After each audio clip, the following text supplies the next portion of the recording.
The Chronicles of the Fractured Soul, a forensic audit of the simulation. I am currently standing in line at the DMV, a place I am convinced was designed by a mid-level bureaucrat who got demoted from the 7th circle of hell for being too efficient. The fluorescent lights hum at a frequency specifically calibrated to dissolve hope molecules in the human brain, slowly turning optimism into a lukewarm paste of resignation. This isn't just a line, it's a metaphysical choke point, a spiritual holding cell where time bends, patience decays, and the soul starts Googling alternative realities. If Dante had seen this place, he would have added an appendix to the Inferno. I'm looking around, I'm observing, I'm running the OODA loop, observe, orient, decide, act, but the truth is, at the DMV you never really make it to act. You just loop through observe and existentially question. The whole scene feels like a director yelled, action, 30 years ago and nobody has called, cut, yet. To my left, there's a man in a tailored suit who keeps checking his watch with theatrical size clearly meant for public consumption. Each exhale broadcasts, my time is worth more than the GDP of a small island nation. He's the kind of guy who would invoice God for the sunrise. To my right, a mother is trying to wrangle 3 children who are currently reenacting the fall of Rome using plastic chairs, spilled juice, and unregulated shrieking. Behind the counter, the clerk is staring at a computer screen with the glazed look of someone whose soul clocked out yesterday but whose body still needs the paycheck. This is the crime scene. We're not looking at a random collection of individuals. We're looking at a biological spill, a slow-motion collision of fractured psyches and coping mechanisms.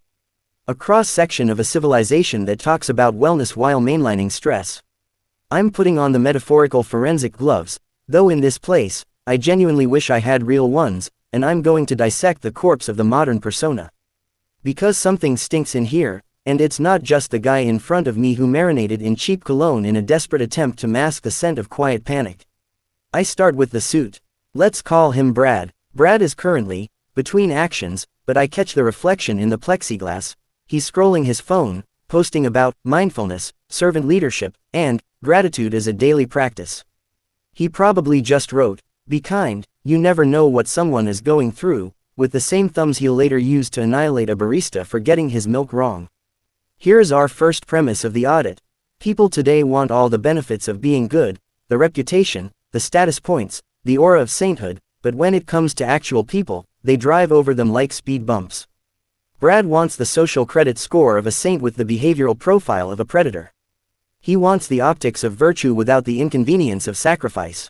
It's Plato's ring of Aegis, but inverted. Plato asked if a just man would act unjustly if he could become invisible. Modern man acts unjustly in full view and uses digital invisibility cloaks, PR, branding, curated feeds, to rewrite the narrative. The crime happens in 4K, the confession is filtered in sepia with a Bible verse in the caption. We've monetized virtue. Goodness is a product now. It's traded on the open market of social approval, measured in likes, shares, and, so proud of you, comments from people who don't actually know you. It's the aesthetic of the saint without the inconvenience of the cross. Everyone wants to be the Messiah, nobody wants the nails. When I look at Brad, I don't just see a guy in a suit. I see what Jesus called a whitewashed tomb, clean, polished marble on the outside, dead bones and rot on the inside. Brad will probably go back to his office later and verbally disembowel an intern for using the wrong font on a slide. He will treat his waitstaff like malfunctioning robots. But on LinkedIn, he's Mother Teresa with an MBA and a ring light. This is a moral failure so dense it creates its own gravity. Kant's categorical imperative states, act only according to that maxim you could will to become a universal law. If Brad's maxim, look good, act bad, became universal, we'd be living in a 24/7 purge sequel by Friday, with HR departments issuing bloodshed guidelines. The only reason civilization still functions is because a shrinking minority quietly does the actual work of being good while the Brad collective drafts off their moral aerodynamics. I am society's exploited decency. I am Jack's exhausted patience with hollow men. And Brad, let's be honest, gives off strong, suburban Patrick Bateman energy. He has the perfect business card, the right skincare routine, the podcast-approved opinions on current events. He mimics empathy the way a parrot mimics speech. He knows the words, but not the music. He is running what David Icke would call reptilian software, dominance, territory, survival. Is he literally a lizard? No. But if he blinked sideways, I wouldn't be entirely shocked. Now I turn my attention to the front of the line, where a lady is smiling at the clerk in the way church people smile right before they gossip about you in the parking lot. She compliments the clerk's hair. She offers a piece of gum, placing it on the counter like an offering. Is this kindness? The detective in me runs the micro-expression audit. The con artist in me recognizes the move. No, this is not kindness, this is a bribe being smuggled in a tic-tac box. She forgot her proof of residency and is now trying to buy a policy override with spearmint. This is the Godfather playing out in miniature. She is Bonacera at the wedding, except instead of asking Don Corleone for justice, she's asking for an exception to the 2 forms of ID policy. One day, and that day may never come, you will look the other way for me, and I will give you gum. We've internalized the mafia ethos. We treat relationships like ledgers. Debit. I let you cry on the phone for 3 hours. Credit. You now owe me unconditional availability plus 1 airport ride. Emotional generosity becomes spiritual loan sharking. This is not agape, the unconditional love of the New Testament. This is, what's my ROI on this hug? If Zecharia Sitchin is even half right about humans genetically engineered as a worker species, it would certainly explain our obsession with extraction. We mine each other the way ancient slaves mined gold. Every interaction becomes a resource grab. What can I get from this person? Validation, sex, money, clout, a discount, a shortcut. Stoic oikiosis, the idea that we are part of each other, that the other is an extension of the self, has been replaced by emotional day trading. We're not brothers and sisters, we're fluctuating assets. I am Jack's wasted generosity. I am Jack's growing suspicion that your kindness is a down payment on my future obligation. Suddenly, a commotion at the back of the room. A man raises his voice and says what everyone is thinking: this whole system is rigged. He's right, the DMV is a low-budget reboot of Kafka, directed by a committee. This is the exact moment in a movie where the oppressed rise up, the soundtrack swells, and someone flips a table. In Spartacus, this is where everybody stands and declares, I'm Spartacus. Here, not so much. The herd tightens. People look away, shuffle their feet, distance themselves from the loud man as if vocalizing the obvious were contagious. No one wants to be associated with him. He's not raising a valid point. He's now that guy, the social leper.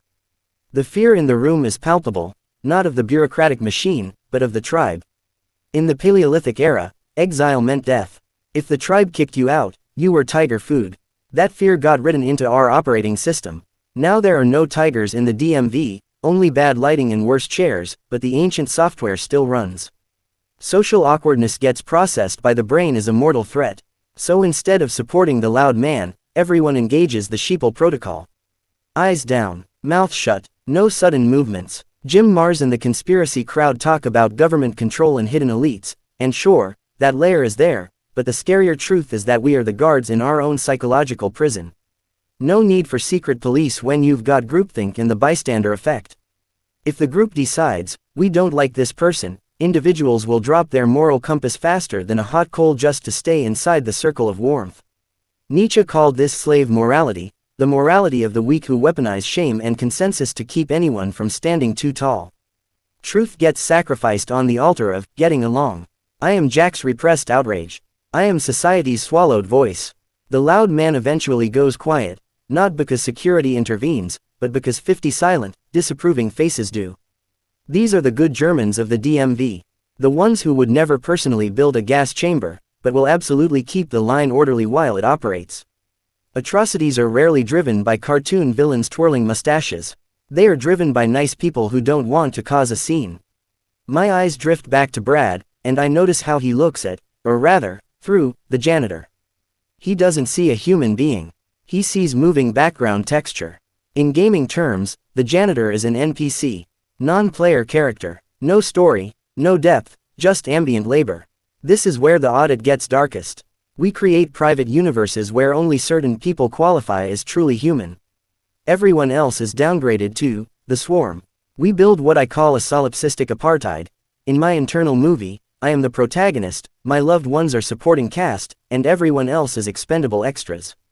Once someone becomes an extra, I can justify anything. It's okay to scream at that politician, he's not a person, he's a slur. It's okay to ignore the homeless guy, he's a glitch in the simulation. It's okay to cheat the insurance company, it's not made of people, it's them. We wield labels like magical talismans that repel empathy. Once we file someone under those people, we can safely turn off our conscience. It's the same mechanism as John Carpenter's They Live, but inverted. In the film, the protagonist puts on sunglasses and sees the hidden messages and aliens. In our version, the sunglasses are ideology, and when we put them on, we stop seeing the human. We strip people of the imago Dei, the image of God, and turn them into props. Theology tried to warn us. The Gnostics spoke of a flawed demiurge shaping a false world, a prison of appearances. But the punchline is, we are the demiurge now. We manufacture custom-made little universes in our heads where we're the gods and everyone else is consumable. Joseph P. Farrell talks about weaponized physics and finance. I'm more worried about weaponized psychology. Once you can flip your empathy switch off like a light for those people, you've built an internal death camp. And yet, there's a glitch. I catch the janitor's eye. He looks tired but present. I nod. He nods back. It's brief, but in that second the simulation stutters. Two human beings recognize each other on the same level. I see you, space monkey. You are not your job. You are not your bank balance. You are not the arbitrary ranking system they sold you. You are the all-singing, all-dancing mess of the world, just like me. This interaction, this microscopic rebellion of eye contact, is the only thing keeping the simulation from crashing. It is time to leave the ground level. To truly understand the architecture of this illusion, I need altitude. The scene shifts. I am now hovering at 35,000 feet over the fractured geometry of the American Midwest, suspended in a pressurized metal tube that pretends to be a miracle of human innovation while feeling more like a coffin with Wi-Fi. The seatbelt sign dings off, but the existential dread stays strapped across my lap like an emotional service animal. Outside my window, the clouds float by, massive, majestic, and fundamentally fraudulent. They present themselves as solid, heavenly, divine structures you could walk on, yet the moment you reach out to touch them, they dissolve into vapor and cold air. It hits me, right there at cruising altitude, that clouds are the perfect metaphor for the modern human soul, beautiful, soft-edged illusions that evaporate when confronted with any attempt at contact. And I realize that if I'm going to audit the state of humanity, I might as well start here, drifting above a country that has perfected the art of looking substantial while being hollow. We have left the ground, and with it, the ridiculous performance art of the airport terminal. Down there, people don't walk, they circulate. They rehearse. They perform reputations instead of actions. You've got the reputation hustlers rehearsing their LinkedIn smiles, the transactional friends standing in line rehearsing their emotional invoices, the terrified sheeple clutching their plastic water bottles as if dehydration is the only thing keeping them from having to think. But in the air, cut off from cell signals and ground-based illusions, we have no choice but to look inward. Up here, we perform autopsies on living spirits.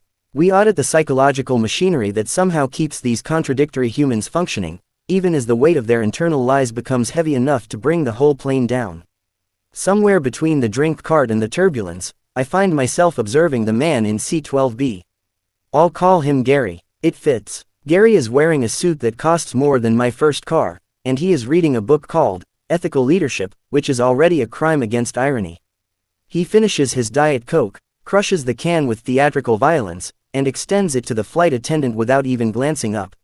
No, thank you, no nod, no acknowledgement that the woman receiving the crushed metal is a human being with a spine, a family, and lower back pain from dealing with hundreds of Garys every week. In Gary's personal universe, she is not a person, she is a waste management feature built into the plane. A non-playable character, a vending machine with legs. This is the dehumanization protocol, an internal software upgrade that too many people have installed. Gary believes he is a good man, he tithes at church, he donates canned goods every Thanksgiving, and he loves his golden retriever more than any human should love anything that doesn't pay bills. But Gary operates inside a self-constructed personal matrix, a solipsistic bubble in which moral laws only apply to the select few he considers real. In Gary's universe, ethics are not universal, they're selective, applied with the same precision as a coupon code. His moral compass functions like a Wi-Fi network, strong and reliable in certain rooms, non-existent in others. I watch him operate, and it becomes horrifyingly clear that he, and millions like him, have weaponized solipsism. They have turned ancient, philosophical problems into modern operating systems. The Gnostics believed humanity was trapped by a flawed demiurge who created a false reality. Sitting beside Gary, watching him treat the flight attendant like an accessory, I realized the truth is far worse. We do not need archons. We are the archons. We construct the false reality ourselves. We maintain it, we enforce it, and we harvest the dignity of others to power our fragile egos. We perform doublethink with gymnastic finesse. We believe in free speech, until someone says something we don't like. We believe in the sanctity of life, until someone needs help in a zip code we've never visited. We praise meritocracy, then we give our nephew the job over the qualified stranger. In the moral apartheid of the modern mind, compassion has zoning restrictions. The flight attendant walks away, and the drone of the engines fades into background static.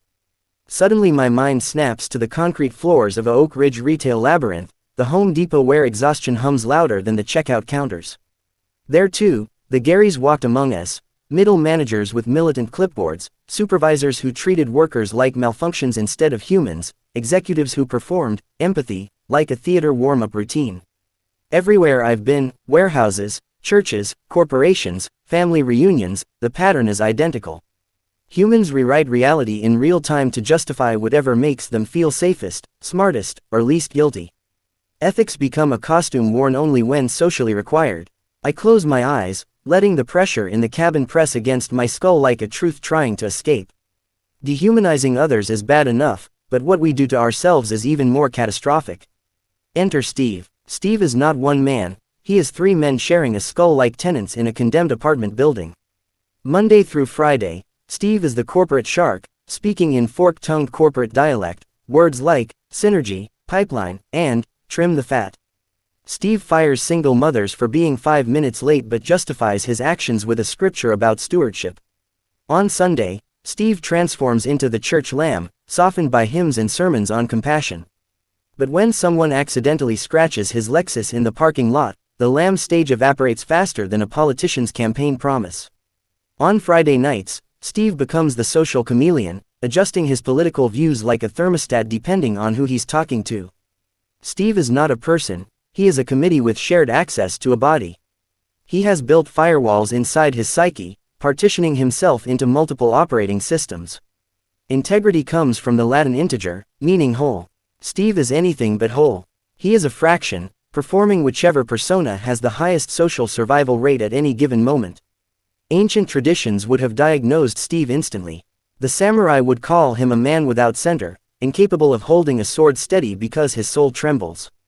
The Spartans had a word for him, trembler, the one whose shield rattles in formation because his heart is fragmented. Roman philosophers like Cicero warned that a divided man invites tyranny into his heart. Steve is living proof, he is tyrannized by his own personas. He has gaslit himself so effectively that he cannot see the fraud he has become. He looks into mirrors and sees only the mask he is currently wearing. As I drift deeper into this analysis, the cabin dissolves around me. Suddenly I'm in a county government building with beige walls and fluorescent lights humming with the existential desperation of a dying bee. A woman named Carla sits behind a plexiglass window stamping forms with all the enthusiasm of a malfunctioning automaton. Her eyes are hollow in the way only bureaucratic repetition can produce. Humanity hasn't gone extinct, it's been slowly filed away, trimmed for efficiency, digitized, and archived. The architecture of control isn't a conspiracy, it's a design flaw we all enrolled in willingly.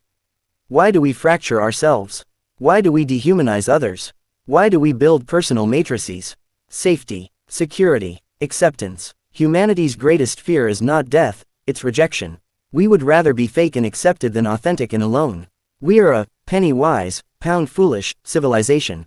We sacrifice eternal truth for temporary comfort. We exchange the kingdom for a comfort zone with central air. Our cities are designed not for flourishing but for distraction. Rome used bread and circuses.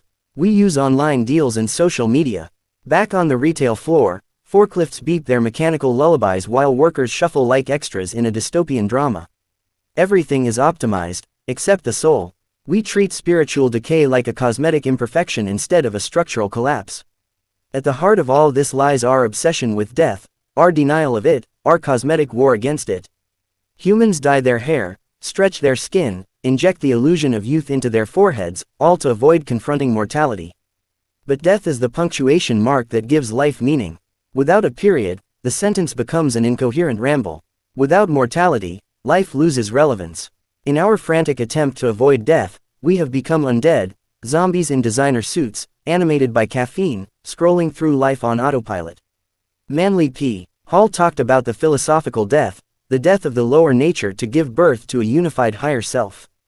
But that requires sacrifice, and we've built a culture that treats any real sacrifice as a malfunction. So people try to serve two masters, God and mammon, truth and image, conscience and career. They think they can be a paladin in church and a necromancer in the office, then act confused when their moral stats don't stack. We are terrified of consistency because real consistency costs. If I aligned my actions with my professed values, I might have to quit that predatory job, stand up to that abusive manager, or refuse to laugh at that cruel joke. If I stayed true to my tough guy persona, I'd have to pretend I didn't cry at the end of Field of Dreams. So we fracture instead, we become walking compromises. I am Jack's splintered soul. I am society's cognitive dissonance.